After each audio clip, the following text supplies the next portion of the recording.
On our way home, my husband was driving when he received a call. Through the Bluetooth, a woman's voice rang out, "I'm back. Will you divorce her for me?" I watched as he pulled over to the side of the road, his eyes filled with restrained emotion. Terrified, I quickly put on my headphones, pretending to be lost in music. My husband has a first love. But so what? He gives me $10,000 in monthly allowance. Isn't that enough to keep my mouth shut? Outside, the rain poured heavily. Inside, the atmosphere was tense. "What makes you think I'd wait for you?" Marcus's voice was tight as he pulled out a cigarette, holding it unlit. I heard broken sobs from the other end of the line. My eyelid twitched. "I can't sleep at night until you come home. Isn't that enough love?" I counted off each point on my fingers, giving him a kiss with each one, terrified he might bring up divorce. By the time my lips were nearly swollen, he finally spoke. He said, "I suppose so." I sighed in relief. That was close. Almost lost my meal ticket. Marcus is the acknowledged prince of Beijing's elite circle. A typical powerful CEO type.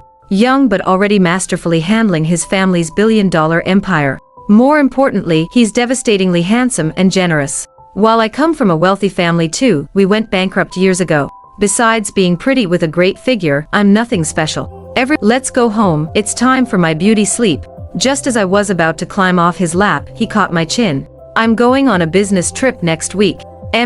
Wait, what? My eyes lit up. He always gives me an extra credit card before his trips, in case I need money while he's unreachable. "I'll miss you so much," I promised, tucking the card into my purse. Whenever he's away and not responding to messages, I can't sleep well, worried something might happen to him. After all, he's my walking ATM. The days when Marcus is away are my rare moments of freedom. On his third day gone, I flew to France to shop with my bestie. In the luxury boutique, I was browsing through magazines when my friend spoke up, frustration clear in her voice. "Have you heard the latest rumors?" I glanced at her briefly. "What rumors?" "Everyone in our circle knows your husband's first love regrets leaving him, and wants him back. They're even taking bets on who he'll choose." "How can you be so calm shopping?" "Oh, that." Of course, I knew I heard it straight from the source. "Oh, that is all you can say. Don't you care? She's his first love, his childhood sweetheart. Meanwhile, you chased him for a year before he finally agreed to marry you. Everyone knows Sophie holds a special place in Marcus's heart.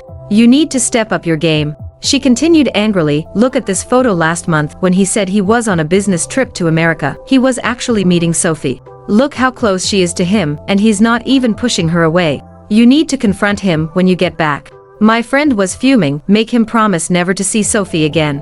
Otherwise, divorce him." "Divorce? How dare she say that word?" I quickly covered her mouth. "Don't jinx me." She stared at me wide-eyed. "What kind of love potion did he give you?" "The kind made of money." "Can money buy true love?" "But he gives it every month." "But he's trying to cheat on you." "Enough," I said. My friend's eyes widened. "You're yelling at me."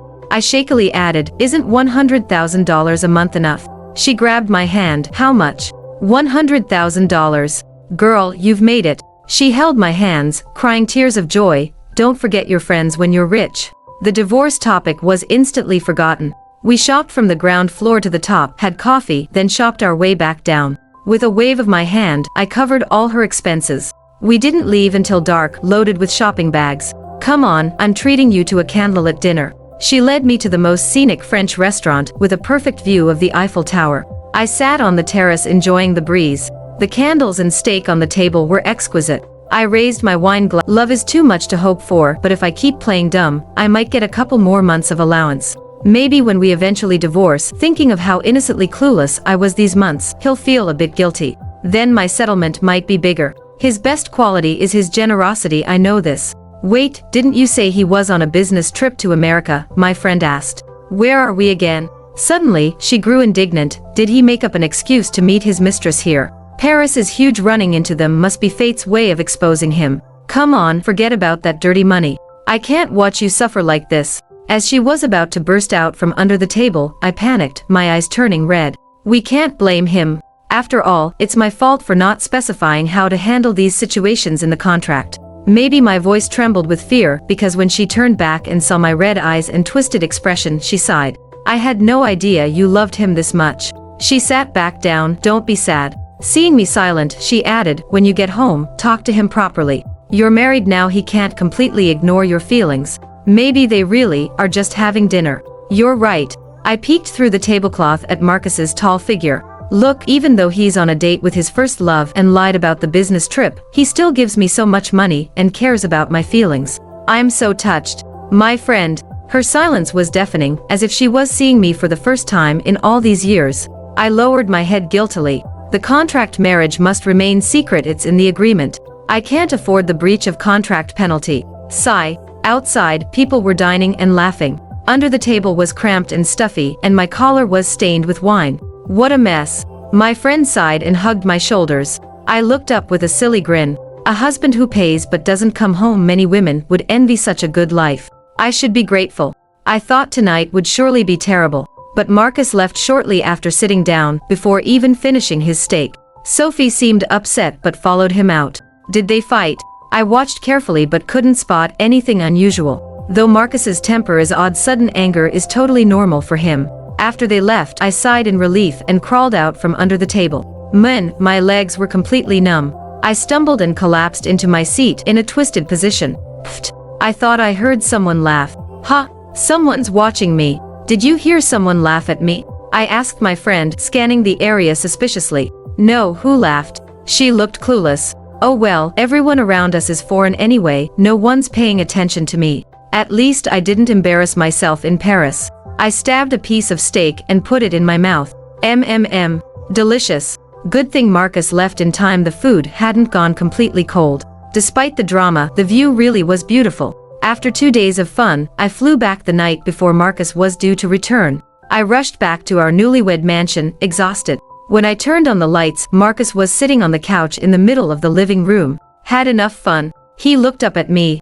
Dear God, coming home late at night to find someone sitting there being all mysterious nearly scared my soul right out of my body. But since he's basically my sugar daddy, I could only feel angry without showing it. Seeing him stare at my suitcase, I weakly tried to hide it behind me. No use, of course. I was scared being alone while you were gone, so I joined a tour group to Yunnan for 2 days. Is that so? He nodded, stood up, and walked over to take my suitcase. He's still so easy to fool, hee hee. I sighed in relief. The next second, he ripped off the luggage tag from the flight and examined it. Weren't you in Paris stalking me? He must have seen me. Let me explain away this evidence. Oh, his large hand squeezed my cheeks, forcing my lips into a pout. Lego. I couldn't speak clearly, glaring up at him. He'd just showered, his cheeks slightly flushed, even his eyes were dewy, damnably attractive. I forgot what I was going to say, then noticed a drop of water on his hair that wasn't dried properly. It slid down his jawline and continued lower. I unconsciously followed it with my eyes. Through his open collar, I saw that thing was pink.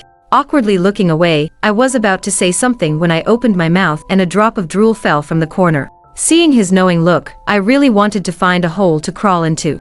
Too bad the moment his soulmate appeared, my years as the current wife became worthless. After he left, I couldn't help switching from my game to Sophie's social media. Waiting for someone. The post showed a photo of her on a balcony, holding a wine glass. She wore a champagne-colored off-shoulder dress that perfectly showed off her figure, the whole scene dripping with ambience. I zoomed in several times, then looked at my lingerie that Marcus had tossed aside earlier, feeling bitter. They weren't even a matching set. Whatever. A strong woman isn't bound by love. I switched back to my game, smiling as I played round after round. Damn, why is this level so hard? Last night, I couldn't sleep until past midnight. Early the next morning, my mother-in-law called. Come have dinner with Marcus tonight. My elegant mother-in-law's voice was still aristocratically cold, making me want to bow and scrape. After hanging up, I pulled up Marcus's chat to message him. After typing 2 words, I hesitated. I was starting to feel like the evil side character who interrupts the main couple's time together. What is this temptation to come home? Just as I was about to delete what I'd typed, a message came from him. Missing me! Exclamation point. I almost dropped my phone in shock. I checked the time again. Yes, it's just past 7 a.m. What CEO plays with his phone in the beautiful morning? Help! Her Royal Highness wants us home for dinner tonight. Afraid he'd misunderstand, I added, if you're busy, remember to let her know. See you tonight. His reply came seconds after my second message was delivered. Fine then. Actually, I'm also scared of seeing my mother-in-law's ice queen face. 7 p.m. I went downstairs with my makeup and hair that took all morning to perfect, carrying premium bird's nest soup and skincare products I'd spent all afternoon selecting. Marcus was leaning against the car, putting out a cigarette. His crisp suit was unbuttoned, tie loosened, eyes twinkling with amusement, looking casually elegant. My mind involuntarily flashed to Sophie's effortlessly graceful look in last night's photo. Humph. Seeing me approach, he straightened up and reached for my carefully styled hair. Who did your bangs? Looks like a mustache, not pretty. Only Sophie is pretty, right? Smack! I mercilessly swatted his hand away. Just teasing. Why so angry? He looked at his reddened hand, lips quirking. You touched my invisible crown. ? He gave me an indescribable look. Anyway, don't touch me, and drive carefully. I huffed, sitting in the passenger seat. I knew he was waiting for me to coax him, but I wouldn't. After all, our contract is almost up. Sophie's back. We won't be renewing. I'm like an employee who's submitted their resignation notice. No problem, right? During the drive, he kept glancing at me, but I ignored him. Usually I'm sensible and understanding. It's rare to see him carefully watching my mood.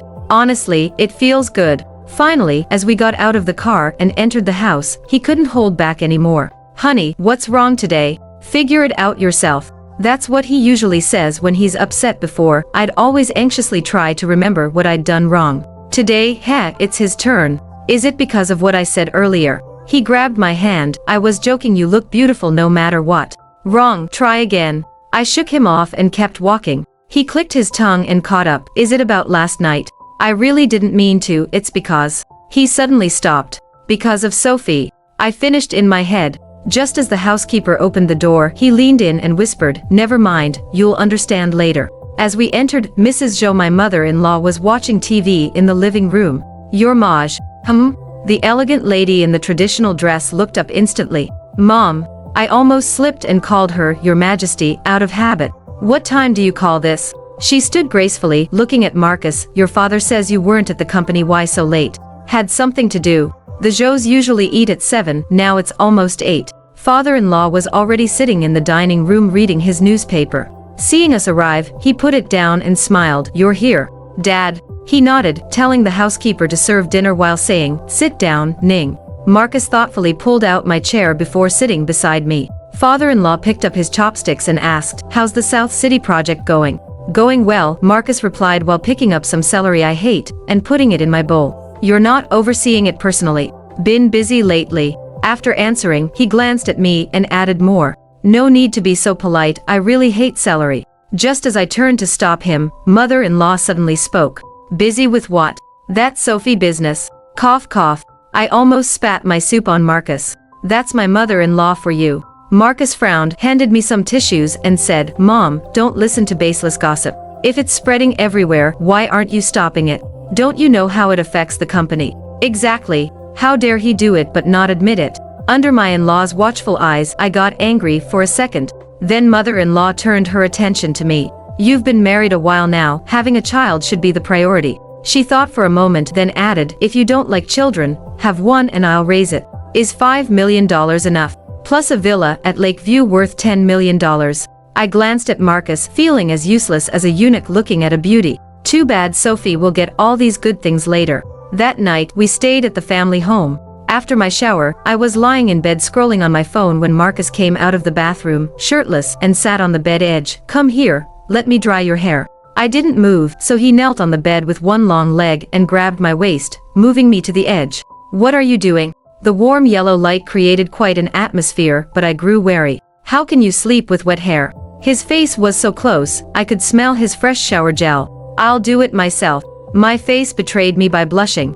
Don't move. He leaned over to grab the hairdryer, his long fingers running through my hair. I can dry it myself. Isn't it late? Why don't you make your bed first? What bed? He paused. You know, don't you usually sleep on the floor? In the darkness, I felt his voice drop 8 degrees. What do you mean? For some reason, last night I saw a comment on Sophie's post saying, can't imagine how good sister must smell. Today seeing Marcus, all I could think about was them lying in bed together, even imagining what perfume it might have been. Even though Marcus had no scent on him, I just felt like he did. You smell like her perfume. What are you talking about? Marcus's beautiful eyebrows furrowed, I could see it in the moonlight. I was ready to drop the act and confront him, but being under their roof, I had to back down. I got my period. He looked even more displeased. Didn't you just have it last week? Oh right, he made me ginger tea with brown sugar when I had cramps last week. My little brain spun quickly for a few seconds. That's how it is for girls with irregular periods. In the darkness, Marcus gave a soft laugh. Fine, whatever you say. Does your stomach hurt? Want me to rub it? No need. Then tell me why you're so fixated on Sophie. How could I answer that? His relationship with Sophie was common knowledge in their circle. They were on and off for 2 years in college, and I watched the whole thing. He was willing to give up billions in family assets for Sophie, and when she couldn't handle the hardship and went abroad, he drank himself stupid every day. Even after marrying me, one call from Sophie and he'd fly to see her. He did all that, and now he's asking why I care about Sophie. How could I not care? Oh, maybe I really shouldn't care. After all, it's a marriage he bought and I'm just the service provider. But do I have to tolerate him coming to my bed straight from another woman's? No, can't take it at all. I stayed silent, lying down and pulling the covers over my head. The air grew increasingly quiet, with only Marcus's breathing audible. He was silent for a while, then lay beside me, hugging me through the blanket. Don't believe those rumors. I don't have any extra interaction with her. Oh, so her leaning on him doesn't count as interaction. Them having candlelit dinner in Paris doesn't count. I felt a bit negative. Seemingly sensing Marcus's sincerity, I tentatively asked, can you clarify that publicly? Everyone will know soon. He kissed my forehead and held me without speaking. We slept like that all night. Was he telling the truth? He'd never lied to me. Actually, my heart had softened a lot. Marcus wasn't really a traditional cheater. In the time that followed, apart from occasionally getting nervous when receiving calls with that special ringtone, no rumors leaked out. The weather gradually turned cold. Less than a month until December. Our wedding anniversary was approaching also when our contract expires. I really did like Marcus. It's hard not to develop feelings for such a charming man over time. I could feel he wasn't indifferent to me either. Before the contract ends, I want to try one more time. Maybe true love can beat first love. The day he was returning from his business trip, I waited at the airport early, wearing sunglasses and a hat. Seeing his flight had landed, I messaged him, honey, let me pick you up. I miss you. Half an hour later, he replied, something came up, return date changed. I miss you too. Then, I looked up to see him walk past me, phone in hand. Enough. I can't take this self-deceptive life for that bit of money anymore. I'm going to catch them. Divorce. Get evidence of their affair during our marriage. Then exchange it for money. Anger clouded my judgment for a moment. Cleverly, I didn't take my own car but followed in a taxi. The car followed him to a Japanese restaurant. It was the place he and Sophie used to frequent. The impression was so deep I remembered even after years. I didn't realize I'd followed them inside until I heard the server's voice. By the window, the man and woman looked perfect together, Sophie and Marcus. So this was the something he mentioned. Ma'am, the menu. Oh, right. I glanced at the two by the window, hiding myself behind a decorative bookshelf. Maybe it was the cold weather, but my whole body felt frozen. My fingers were stiff and barely controllable. I flipped through the menu randomly. I'll have the foie gras sushi, eel rice, sukiyaki, and, ma'am, isn't that too much for one person? I looked up at the server. Exclamation point. I remembered I'm here to catch them cheating, not to eat. I was just cold and thought these foods would warm me up. Well, maybe just a coffee then. After a while, the server brought a cappuccino with a smile. Behind her, Marcus was having the server cut up steak for Sophie. Ugh. Simp. Sophie accepted the steak satisfactorily, ate a few bites, then seemed to get up to take a call. Marcus sat there bored, playing with his phone. 2 seconds later, I received a WeChat message, remember to eat well, wait for me to return. I couldn't smile. Watching this man treat me as a backup. At this moment, even cappuccino couldn't mask the bitterness in my heart.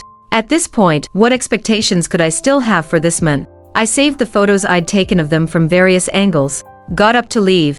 Just as I turned the corner, I ran right into Sophie returning. Ning? She grabbed my hand. What are you doing here? It's not me. I shook her off. Does this plot have to arrange such a meeting? This isn't some melodramatic TV show. She snatched my sunglasses off, saying triumphantly, you like I wouldn't recognize you. So annoying. No point pretending anymore. Fine, you got me. But no prize for you. I gave her a cold smile. Following us. She looked me up and down. Aren't you afraid of embarrassing Marcus? What? Back from studying abroad to sell steaks now? Is this your territory? I couldn't even bother to roll my eyes. Who's more embarrassing than you being the other woman? Haven't you heard? In relationships, the one who isn't loved is the real third wheel. She smirked. Oh yes, I've heard the famous homewreckers theory. I curved my lips too. Please, I'm wearing red lipstick today too, I can smirk just as well. I turned to leave, but she called out angrily, "If you don't want to humiliate yourself, just leave early. You saw us in France, right? He went specially to design a diamond ring for me. He can't live without me, you know that.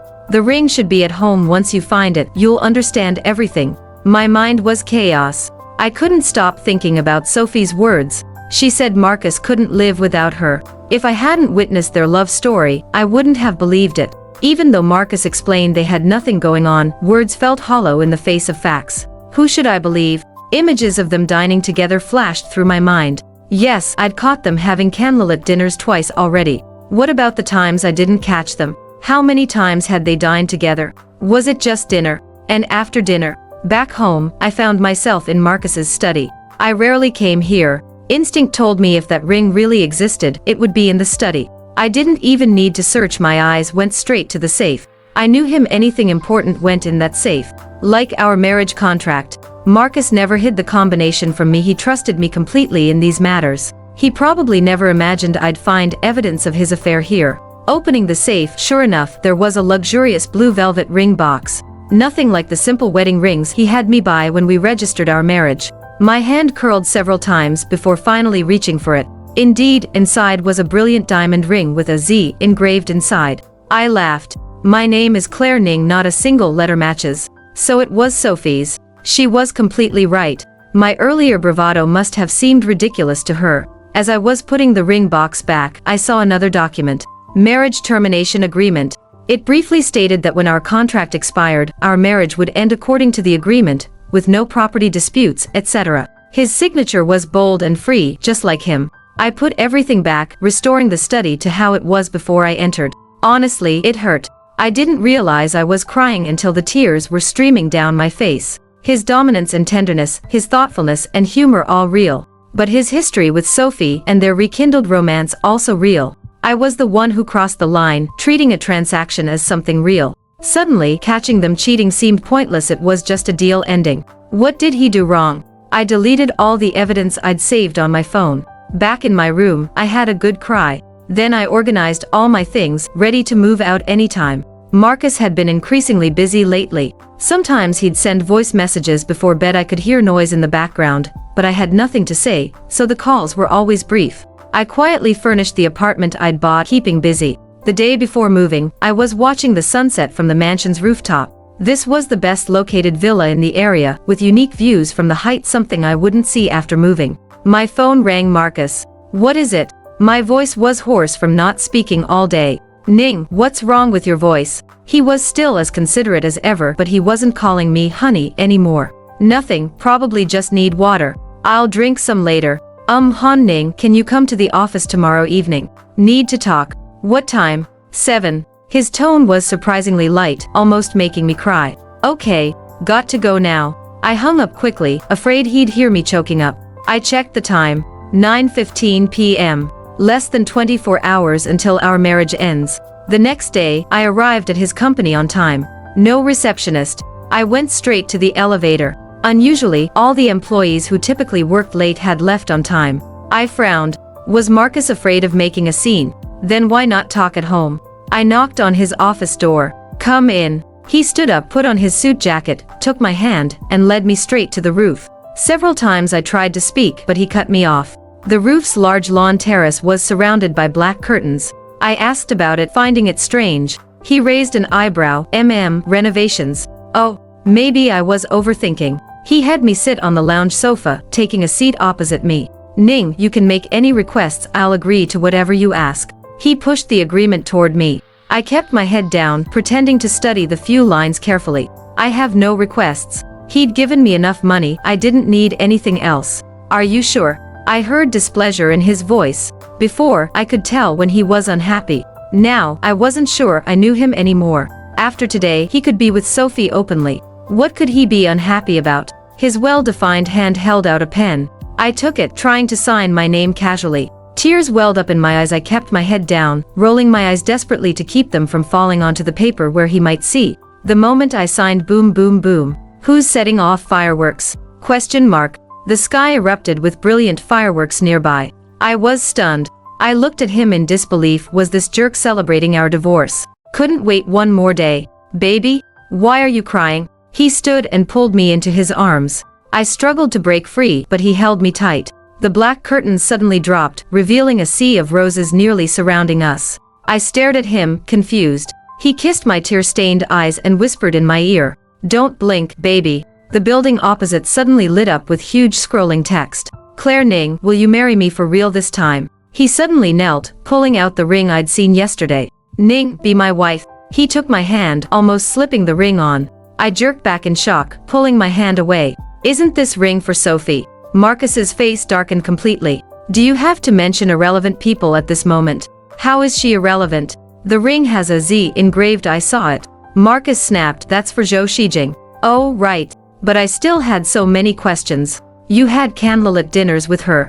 Those were business meetings. You set a special ringtone for her. Only you and the design company have special ringtones. I didn't want them interrupting the proposal. And you said I was ugly." Marcus finally gritted out, "Claire Ning, are you allergic to romance? The fireworks are almost over. Are you going to answer or not?" Our parents, my best friend, other friends, and countless employees suddenly appeared, all chanting, "Marry him! Marry him!" In a daze, I let him slip on the ring.